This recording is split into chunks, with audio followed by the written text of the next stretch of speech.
There are things in this world that do not sit comfortably with our tidy, down-to-earth minds.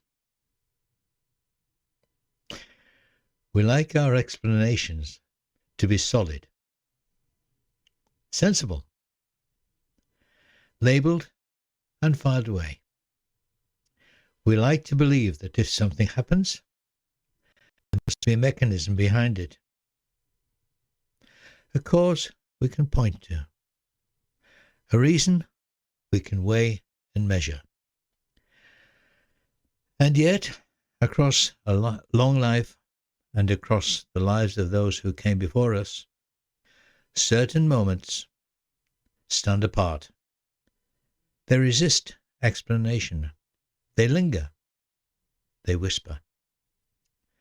As an octogenarian, I've collected more than my fair share of stories. Some are amusing, some are sentimental, and some simply refuse to behave themselves within the rules of ordinary understanding. Tonight, I shall share a handful of very small incidents, each one brief, each one complete in itself. Together, perhaps, they form something larger. I don't know. Perhaps they merely deepen the mystery. My family for many years attended a small spiritualist church in our northern coal town. In those days, such churches were not uncommon, particularly in working communities where loss in the mines had been frequent, and faith took many forms.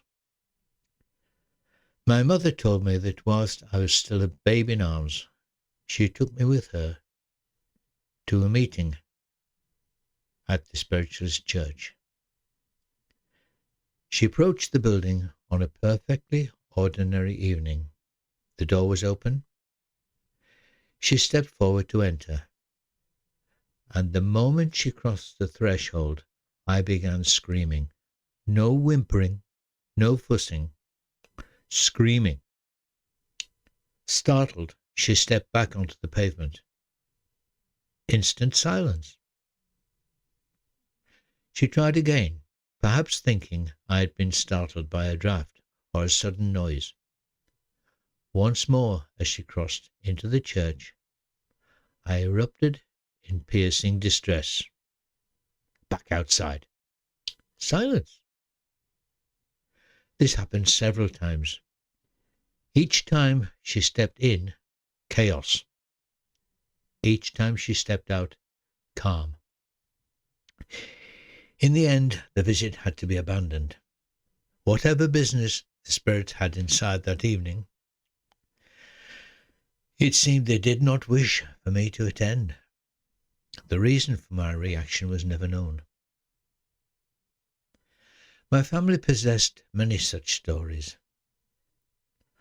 One dates back to the Victorian period, long before wireless sets, long before television, long before indoor diversions kept families separated in their own small islands of light. On fine evenings, it was perfectly normal for an entire family to stroll together. This particular evening, they were walking along a colliery road near the terraced miners' houses and waste heaps from the pits, blackened brick, low roofs, the faint smell of coal dust in the air. And as they walked, the road around them began to fill with white rabbits. Not one or two, dozens. They appeared from nowhere, small, pale shapes emerging in the fading light. They hopped alongside the family, surrounding them, keeping pace as though escorting them. No one spoke. No one dared disturb the moment. The rabbits moved with them for some distance along the road, and then gradually, as simply as they had appeared, they seemed to melt away into the dusk. no burrows, no hedgerows, just a cat. And simply as they had appeared, they seemed to melt away into the dusk. Just an empty road once more. The family walked in silence.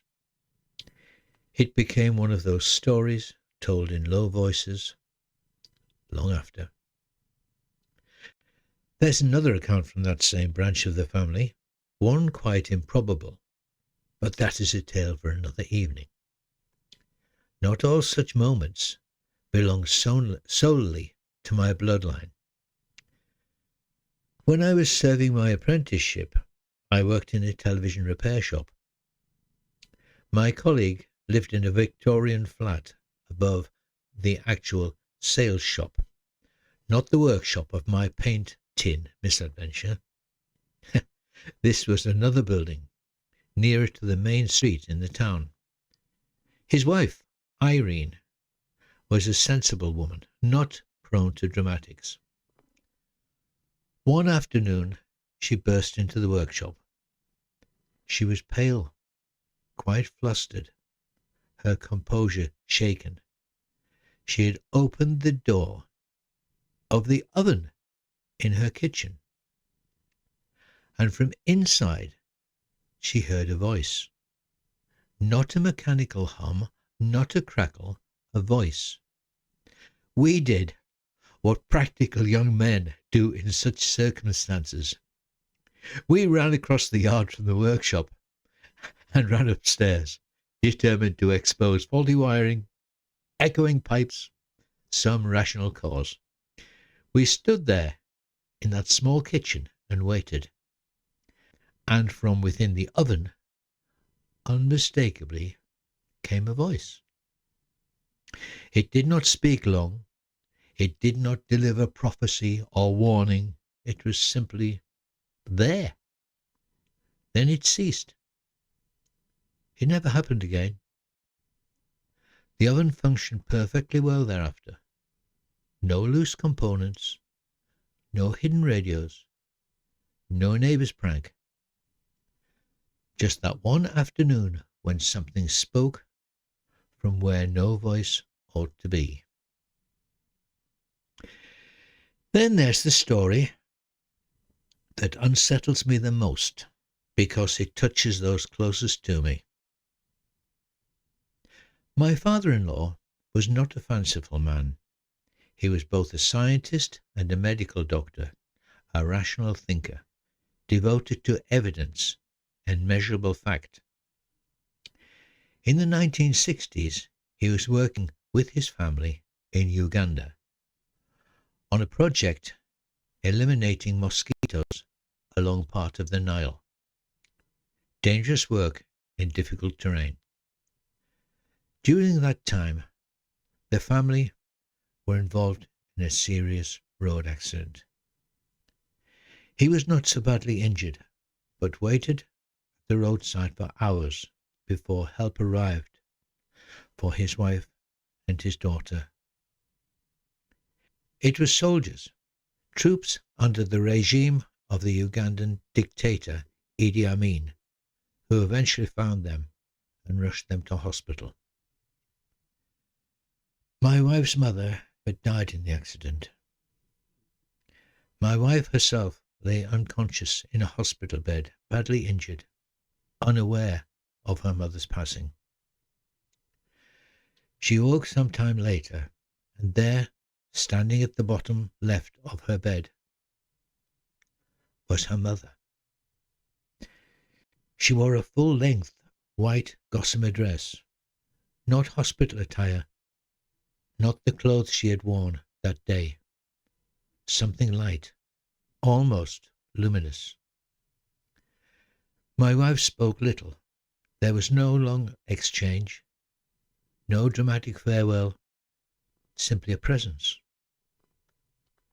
At that moment, she did not know that her mother had died. Only later did that knowledge arrive. Now here's the part that truly defies neat explanation. Communication in rural Africa in the 1960s was slow. News travelled at a human pace. My wife's grandfather, thousands of miles away in Norfolk, England, knew nothing of the accident, nothing of his daughter's death. And yet, at approximately the time of the accident, as best as could be established, he saw his daughter walk from one room to another in his home. Not as a memory, not as a dream, but plainly, physically, moving through the house. Why and how she should be there was beyond explanation. I do not offer these stories as proof of anything. I do not attempt to build doctrine from them. I simply lay them before you. Across generations and colliery roads and Victorian kitchens, in African hospitals and Norfolk sitting rooms, moments have occurred that refuse to be boxed and labelled. Perhaps there are dimensions of existence that brush against ours only briefly. Perhaps grief opens doorways. Perhaps children sense what adults learn to ignore. Or perhaps the world is larger and thinner than we dare to admit. As an accidental octogenarian, I've learned one thing above all. Certainty is a luxury of the young. Mystery, on the other hand, is a faithful companion. And if you've lived long enough, it will, sooner or later, tap you gently on the shoulder and ask you to reconsider what you think you know. If you have your own unexplained moments, those quiet, unsettling fragments of memory, I should be very interested to hear them from you. After all, it may be that none of us walks entirely alone. Bye for now.